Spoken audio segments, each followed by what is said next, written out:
Hey, this is Jason here with another one-take tutorial. On my last video, I showed you how to die large projects and get a good result. I mentioned and used in that project some shearling, which is just cast off from a saddle maker that I know.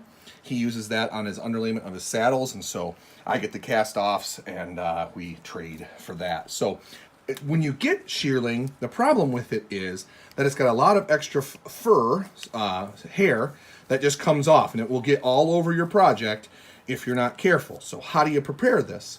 Well, first thing you do is just like I'm doing. You tear off all the loose bits that you can, and then that's going to become pretty, stable after a little bit. Throw that piece away. Then you're going to want to trim this back with some nice scissors.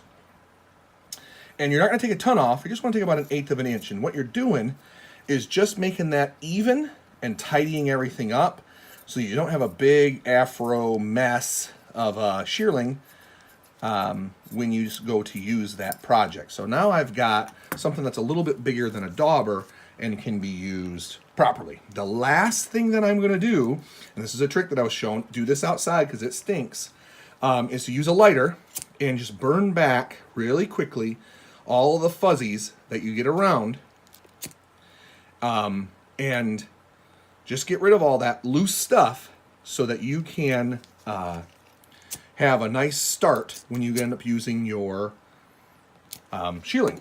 So once that's done, clear that back off. And again, that stinks, but it's only a little while and then you're done. And then you've got shearling that can be used for many, many, many projects. This is probably a half a dozen projects and it's still flappy. It still works. Everything is good to go. So if you're trying to dye projects and you need to use a little bit of shearling, that is a tip for you to set yourself up. The other thing I would say is use gloves because this stuff is just messy.